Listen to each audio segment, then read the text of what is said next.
certainly. Hi, everyone. My name is Omer Qureshi, and I am a proud leader at this point for Americans for Equality, which is a nonprofit that works with people of all colors, backgrounds, genders. But we met Tony about a couple of years ago that we'll delve into that. Yeah. Beyond that, there's a second hat I wear, which is around technology. Excellent. And just the heritage of 20 plus years being in the industry. So Yeah. Tony and I, we often talk a lot about our geek topics. That's And right. he was kind enough to invite me to talk about both topics that we're passionate about, community and technology. Yeah, right. Whether it was OSI, value chain 07, That's right. or whether it's going into social engineering and hacking, Yeah. or firewall topologies, you guys brought it to a level where people understood the Right. concept. Need in our market, if you look through, between 30 to 40 million people in the United States and developed world will be impacted in how they operate careers and jobs. That's right. If you look at CEO of Anthropic, you look at OpenAI Right. CEOs, some of the pep talks, look at NVIDIA CEO talking about it. Right. He went a step further. He said, if you're doing radiology, don't do it. Right.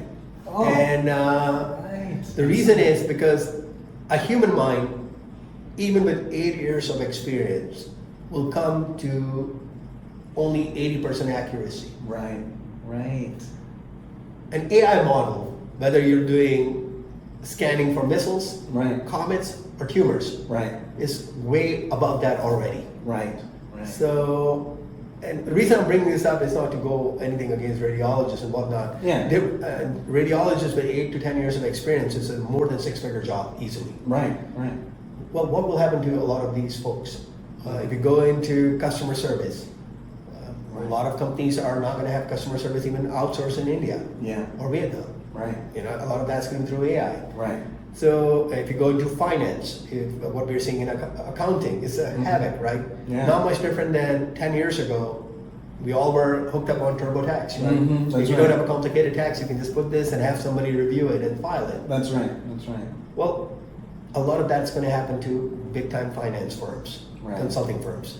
Now, what does this mean? It means a lot of people are going to be displaced from jobs. Mhm. Jobs that were once considered guaranteed jobs, six-figure Right. jobs. That's right. Not much different than the city of Detroit, Right. The heydays of Detroit building Oh, cars. yeah. That's right. Amazing. And then, you can go back, either watch one of the episodes of Anthony Bourdain or watch one of the pep talks of Eminem, one Right. of our favorite rappers. That's right. There was a reckoning that happened in Michigan, but particularly Detroit. Right. That's right. The city of Bellevue, city of Seattle, city of Kirkland, you go to Silicon Valley, could become Detroit if Yeah. we are not careful. That's right. And you hear about Satya Nadella talking recently about it in his interview. There are industries after industries that are going to potentially get hollowed out. Yes. And by hollowing out, it means employees. Right. Hybrid cloud, it makes a lot of sense. I mean, some Right. of the regulated industries that you and I have worked in past lives, if you look at Minuteman III, launchers That's all the right. way to That's right. submarines and things of that nature that we've had the opportunity of consulting around.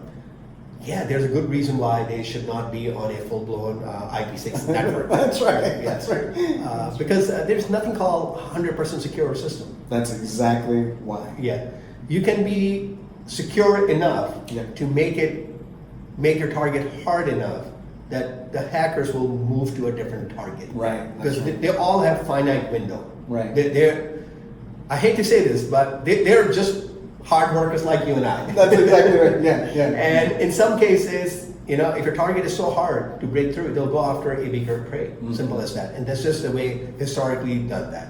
Right. Problem that comes down to is, if you are a bank, if you're a hospital, if you are DOD, Right. if you're a city, you have a target on you.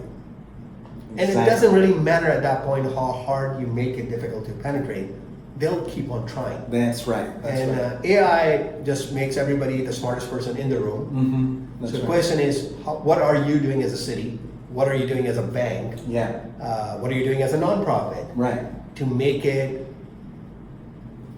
slightly more difficult? Right. Because everybody's got the right answer, right? If we all are using the same AI, well, we Yeah. all have the same answer. That's right. We are. There's right. The exact same answer. That's great. And cybersec is kind of pretty much a interesting element of it. Whether it's the Anthropic, Mythos, or Yeah. Fable 5 That's right. getting blocked, or it's just going through microprints like recent interview from Cloudflare. Yeah. So there are a couple of things happening. For the first time in the history of internet, which is not 50 years old, it's only about 15, 20, That's right. 57% of all the web traffic is bots, meaning AI. That's right. And if the trend continues, in matter of next 1,000 days, this will be 5x or 10x. Right. So humans would account for minority of the web consumption. That's And right. Just just take a moment to reflect on it. Right.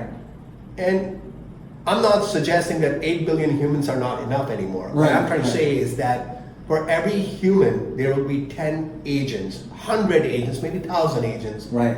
within our lifespan. That's scary for if you are somebody who's setting up cybersecurity and governance policy. Absolutely. Exactly. Then, one could argue our banks, our NSA is probably the most hardened network. Right. Anthropic, one of their models, it took it about 30 minutes to hack through different layers of it. Right. To crack through different layers of banking infrastructure. Right. To crack through most of the telecom legacy infrastructure. Telecom is the backbone of Right. where all the network runs. Right. Whether you're using this or using Wi-Fi, it's going through some sort of a telecom interconnect. Right. The fact that that could be hacked through so quickly is pretty scary. That is pretty scary. Now, in a normal, I think, defensive posture, the idea was right, and I do agree with the administration's policy of slowing down the release of it. Right. And we are able to do that today because Anthropic is a US company. Yeah. That's right. But the next model might not be developed by them. It might be Right. developed by Chinese, or might be Yes. developed by somebody else. That's right. Or might be developed by hackers using agents to write a new model. That's exactly right. And Tony, that's kind of, in some ways, very uncharted territory Yeah. are we talking about here? Because there's no control. The control's gone. Yes, the control is gone, and as I said, genie is out of the bottle, toothpaste is out of the tube. That's right. These are really exciting times and contentious times in some ways. Right. Now, if you're a policy owner in an organization, you have to be ahead. So it's no longer just a defense. Right. It's the offense. It's everything else that's got to work together. And the football season is just upon us. Yes. I would just take a good analogy. The teams that won Super Bowl, Right. and Seahawks did win. So Yes, right, yes. hey, go Seahawks. That's like, whoo. They didn't get all the respect, but I would say it's a really good team. And Yeah. the teams that have traditionally won Super Bowl are really good at defense and they're really good at offense. Right. That's And organizations that have defended themselves are organizations that have not taken security by obscurity to heart, but Right. they have actually done stuff and they've found problems, they've fixed it. So OSI model, or if you look at the coding, Yes. there's issues in every code. That's right. Question is, how do you come up with the processes to find it faster than the bad guys would? Right. What do you do on your network? If your only philosophy is, hey, I'm going to patch till I die, Right. you're missing the boat. Exactly. Are you using AI to actually remediate issues and detect issues That's faster than the people on the other side that's trying to penetrate? Yes. So those are all the things that are going to come in. Right. At this point, I think it's already upon us with Anthropic and the Fable 5 getting blocked and whatnot. That's right. And the next step, we might not be lucky. And what I'm saying by us, I mean, every company, whether you're a small dentist or a bakery that has a terminal point of sales, Right. all the way to a large bank. Right. If you have a device, if you have an application that talks to anything else, Yes. you are at risk. Yeah, that's right. And with that, I think it comes, and I'm not trying to be a doomer here. That's right. That's right. This is not a Y2K warning, the world is coming to an end. I'm not Yeah. saying that at all. Yeah. What I'm saying is that it puts more pressure on the czars of cybersecurity. Right. It puts equal amount of pressure on czars of application development. Right. Because if you are writing code that is vulnerable, Yeah. let's figure out faster than the bad agents People would. catch it. Yeah.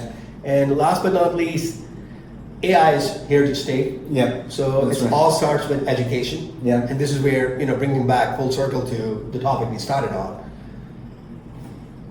all organizations would have to recycle their skills. Right. That's right. Some of that is already happening. Some of that is happening with, hey, let's leave it to the people to figure this out. Right. Right. And that strategy, Tony, worked a few years ago. Yeah. It's no longer enough to expect your employees to learn about AI. That's right. I think the burden in some ways, if you're a CEO, and I think there's a famous quote out there, what happens if you invest in people and they find better jobs and they leave? Right. Well, what happens if you don't invest and they stay? Exactly. Right. And I think as a CEO of a small nonprofit, and I interact with on my consulting business with a lot of CXOs, chief revenue officers, CEOs, I think there is a burden that we all have to carry at this point of investing in people. Right. That's right. Whether it's our current staff, whether it's the folks that we are hiring, whether it's the folks we are promoting. Right. Because every job, every profession is going to be impacted positively or negatively with AI. Right. It will be only impacted negatively, Tony, as you and I were talking earlier on, if your folks are not skilled. Yes, that's right. And that's where cities, public sector, private sector, everybody has the opportunity to say, hey, AI wave is here to stay. Yeah. Let's get everybody ready. Yeah. So that's a positive message I'm going to send. I think the burden and the opportunity is on all of us. Because I think there are many topics that we could talk about, and I want to continue to learn about your business so we can share with others. Hey, Tony, anytime. And I love what you're doing, which is providing a platform for not only spreading wealth of knowledge on different topics, but also bringing in attention and spotlight to a nonprofit like Americans for Equality. So I was delighted to have a conversation with you anytime, my brother. Okay. Thank you very much, and have a great day. Thank you. Okay. Bye-bye.